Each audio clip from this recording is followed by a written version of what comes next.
ഓ ആ നിനക്ക് ഈ വിസ്കി ഒന്നും അടിച്ച് ശീലമില്ലാത്തതാ. നിന്നെ എന്തെങ്കിലും ആവശ്യത്തിന് അച്ഛൻ വിളിച്ചാലോ? അച്ചായ, ആ പെണ്ണിന്റെ മുഖം എന്റെ മനസ്സിന്ന് മായുന്നില്ല. ചതിയല്ലേ ഇത്? ചതി. നീ വിസ്കി അടിച്ച് ഫിറ്റായി നിന്റെ അച്ഛൻ്റെ മുമ്പിൽ പോയി വാൾ വെച്ചാല് ഈ ചതി മാറി കിട്ടുമോ? ആ കുടുംബത്തിന് ഇങ്ങനെ സംഭവിക്കാൻ പാടില്ല. അച്ചായ, ഞാൻ ഒരു കാര്യം ചോദിക്കട്ടെ, തെറ്റിദ്ധരിക്കരുത്. അച്ചായന് കിട്ടിയ ഇൻഫർമേഷൻ റോങ് ആണെങ്കിലോ? നമുക്ക് ഉറപ്പില്ലാത്ത കാര്യം ആരെക്കുറിച്ചും പറയരുത്. അത്രയും ബേസിക് നോളജൊക്കെ എനിക്കുണ്ട്. പിന്നെ ഞാൻ അന്വേഷിച്ചു, 100% ഉറപ്പുള്ള കാര്യം ജോബ് പറയത്തുള്ളൂ. എന്നാ എനിക്കൊന്നുകൂടെ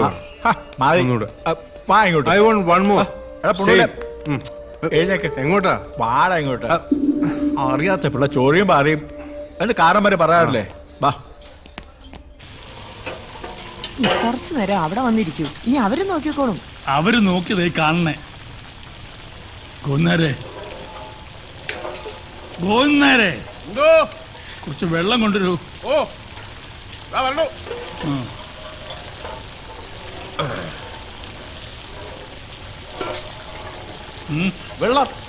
വെള്ളം കാണാനല്ല, ഒഴിക്കൂ.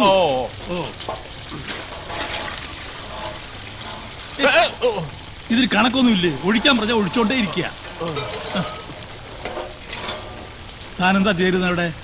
ഞാൻ എന്താ ചെയ്തേ? പരിപ്പ് കഴുകിക്കൊണ്ടിരുന്നു. എന്നാ അത് ചെയ്യൂ. ചെല്ലു. മറന്നല്ലോ.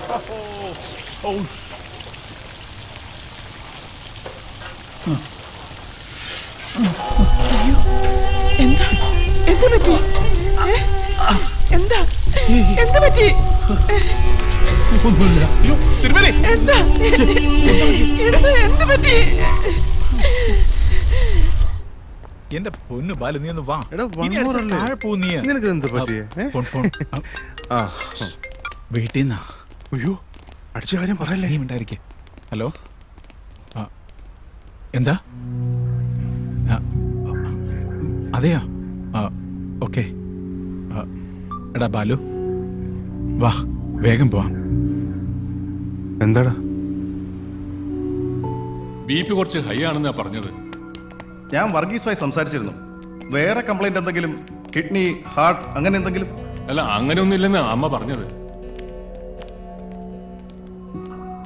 ജോലിയിൽ ടെൻഷൻ കയറിയാൽ ഇങ്ങനെയൊക്കെ ഉണ്ടാകുമെന്ന് പറഞ്ഞു. ആഹാ.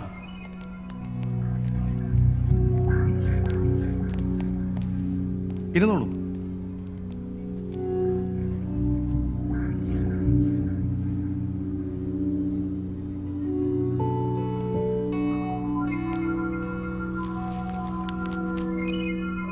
ഇത് കൊടുത്തു അല്ലേ? കൊടുത്തു.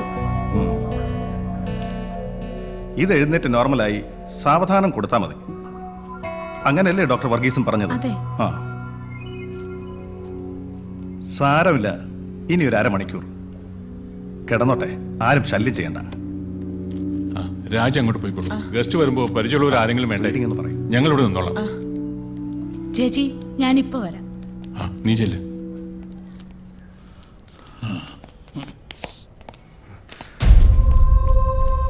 വീണിട്ട് കൈക്കോ കാലിനോ എന്തെങ്കിലും? ഒന്നും സംഭവിച്ചിട്ടില്ല. പ്രഷർ അല്പം കൂടിയതാ. ഹോസ്പിറ്റലിലേക്ക് കൊണ്ടുപോകണ്ടേ? അതിന്റെ കാര്യമുണ്ടെങ്കിൽ ഞങ്ങൾ ചെയ്യില്ലേ? ഒരു സെഡേഷൻ കൊടുത്തിട്ടുണ്ട്, അതിന്റെ മയക്കത്തിലാ. അമ്മേ, എന്താ പറ്റിയേ? ഈയിടെയായിട്ട് ഇടയ്ക്കിടയ്ക്ക് ഉണ്ടാവാറില്ലേ ഒരു തലകറക്കം പോലെ? ഇന്നലെ പ്രഷറിനുള്ള മരുന്ന് കൊടുത്തില്ലേ? കൊടുത്തു എന്റെ ഓർമ്മ. ഉണ്ടാവില്ല. കൊടുത്തു എന്ന് അമ്മയും പറയും, കഴിച്ചു എന്ന് അച്ഛനും പറയും. എന്നാലും ഇത്രയും നേരം കിടക്കാറില്ല. എവിടെങ്കിലും ഒന്ന് പിടിച്ചു നിന്ന് അല്ലെങ്കിൽ ഒന്ന് ഇരുന്ന് ഒരു 5 മിനിറ്റ്, പിന്നെ കൈയും കാലും കഴുകിയ ആള് റെഡിയാ. അച്ഛാ, അച്ഛാ വിളിക്കണ്ട, തന്നെത്താൻ ഉണർന്നോട്ടെ. ബാലുവാ, വരൂ. എന്താ ഡോക്ടർ, അച്ഛന് വേറെന്തെങ്കിലും? അങ്ങനെയൊന്നുമില്ല. ഞാൻ ചോദിക്കുന്നത്, തിരുമേനി കുറച്ചു ദിവസം റെസ്റ്റ് ചെയ്താൽ ഈ പാചകം, അവിടുത്തെ കാര്യങ്ങൾക്ക് കുഴപ്പമൊന്നുമില്ലല്ലോ അല്ലേ? അവിടുത്തെ കാര്യങ്ങള് അവിടെ ഗോവിന്ദേട്ടനുണ്ട്. പക്ഷെ അച്ഛനില്ലെങ്കിൽ ഒന്നും ശരിയാവില്ല. പിന്നെ എന്താ വഴി മേന്നെ? അതിപ്പോ ബാലു പറയട്ടെ, അവർക്കല്ലേ ഇതിനെപ്പറ്റി കൂടുതൽ അറിയൂ. അല്ല, വേറൊരു സബ്സ്റ്റിറ്റ്യൂട്ടിന് ഇനി സമയമില്ല. Breakfast, lunch. അച്ഛാ, ഇനി എന്താ ചെയ്യാ? അതിപ്പോ നമുക്ക് ഗോവിന്ദനാരെ ഏൽപ്പിച്ചാലോ? ഹേ, അതൊന്നും ശരിയാവില്ല.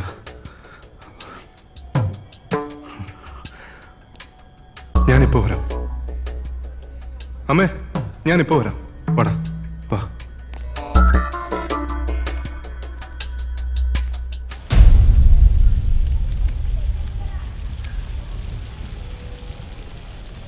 നമ്മൾ എന്ത് ചെയ്യും ഗോവിന്ദേട്ടാ? ഈ അവസ്ഥയിൽ അച്ഛനെ ഇവിടെ കൊണ്ടിരുത്താൻ പറ്റില്ല. കാര്യങ്ങളൊക്കെ ഞാൻ നോക്കിക്കൊള്ളാം. പക്ഷേ അവസാനം തിരുമേനിയുടെ ചില പൊടിക്കൈകളുണ്ട്, അതാണ് അറിഞ്ഞുകൂടാത്തത്.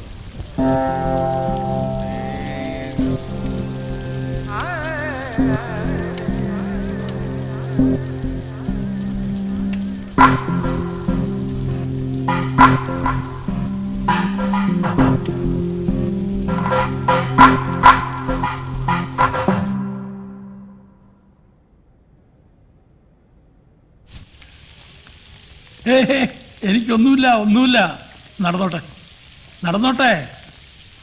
ഔ, ഇതാണ് ദേഹണ്ണപ്പറയുടെ ഗന്ധം. ഒരു വങ്ങലോ കരിയലോ അടുക്കി പിടിക്കലോ വന്നാൽ എനിക്ക് മണം വരും. ഇത് ശുദ്ധം. ഓ എന്റെ തിരുമേനി, ഇപ്പോഴാ എന്റെ ശ്വാസം നേരെ വീണത്. എന്റെ കെട്ടും ഭാണ്ഡവും പടയൊക്കെ ആയിട്ട് ഇവിടെ വന്ന് കാര്യം നടന്നില്ല വെച്ചാൽ അതിലും ഭേദം ചാകുകയല്ലേ. അച്ഛന് എണീറ്റ് നടക്കാറായോ? നടക്കേ, വേണമെങ്കിൽ ഓടും. കാണണം നിനക്ക്.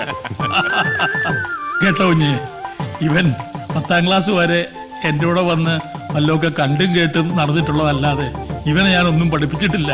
എന്തിനാ പഠിപ്പിക്കുന്നത്? കണ്ടും കേട്ടും അറിയുന്നതാ ഏറ്റവും വലിയ പഠിപ്പ്. അത് മകന് കിട്ടി, ഞങ്ങൾക്ക് സമാധാനമായി. അല്ല, ഞാൻ കുടിക്കാൻ എന്തെങ്കിലും എടുത്താ? സത്യത്തിൽ താങ്കളെ കണ്ടുകൊണ്ടാണ് ഞാനിതിനെ ഇറങ്ങി പുറപ്പെട്ടത്. എൻ്റെ മകന്റെ കാര്യത്തിൽ ആ വരവ് ഇത്രയും വലിയൊരു നിമിത്തമാവുമെന്ന് ഞാൻ കരുതിയില്ല. അതിന് നന്ദിയോ നമസ്കാരമോ എന്താ പറയേണ്ടതെന്ന് അറിയില്ല. നല്ല കാര്യങ്ങൾക്ക് നിമിത്തമാകുക എന്ന് പറയുന്നത് തന്നെ വലിയ കാര്യമാണ്. ഇനി ബാലുവിനെ ഇങ്ങനെ വിട്ടാൽ ശരിയാവില്ല. അയാൾ മിടുക്ക് കാണിക്കേണ്ടത് അച്ഛൻ്റെ കലയിൽ തന്നെയാണ്. സർ, അങ്ങോട്ട്. ചൂടുണ്ട്.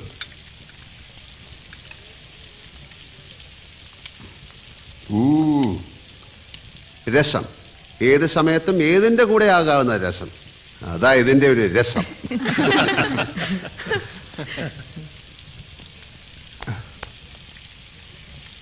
ഞാൻ അച്ഛനോട് പറയായിരുന്നു തന്നെ ഇനി നാട്ടിലേക്ക് അയക്കുന്നില്ലെന്ന്.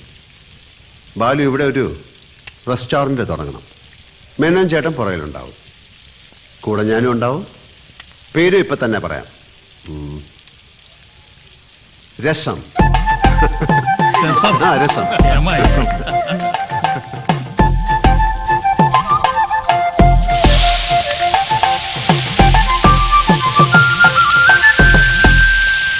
ബാലു രസം എന്ന റെസ്റ്റോറൻറ്റ് ആരംഭിച്ചു.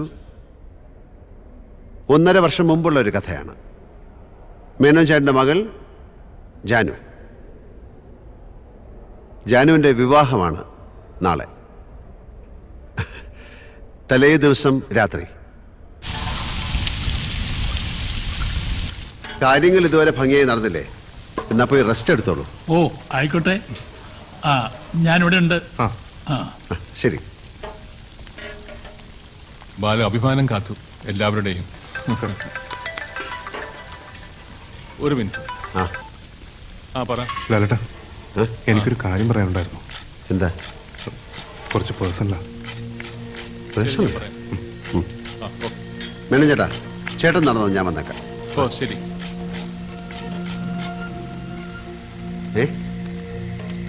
ഇവിടുത്തെ കാര്യങ്ങളൊക്കെ നോക്കിയും കണ്ടും ചെയ്യുന്നുണ്ടെങ്കിലും മനസ്സിനൊരു കുറ്റബോധം. എനിക്ക് ചില കാര്യങ്ങൾ ബോധ്യമായി. അതെനിക്ക് പറയാൻ എന്തെങ്കിലും സ്വാതന്ത്ര്യമുള്ളത് അച്ഛനോടാണ്. പക്ഷെ അതുകൊണ്ട് പ്രയോജനമില്ല. മേനോൻ സാറോടാണെങ്കിൽ പറയാൻ വയ്യ. അതിനുള്ള അടുപ്പവുമില്ല, ധൈര്യവുമില്ല. ലാലേട്ടനാവുമ്പോൾ എല്ലാവർക്കും വേണ്ടപ്പെട്ട ആളാണല്ലോ. അതുകൊണ്ട് എനിക്ക് പറയാനുള്ളത് ലാലേട്ടനൊന്ന് കേൾക്കണം.